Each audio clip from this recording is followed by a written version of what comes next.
带大家去看一下我们住的房间呢。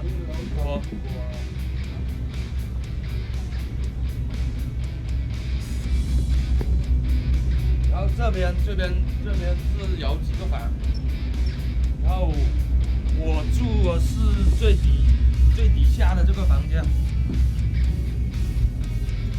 最底下这里太陡了，根本走不动。来看一下，这边看一下，哎呦，这个床位，这张床位是我的。看一下周边的环境。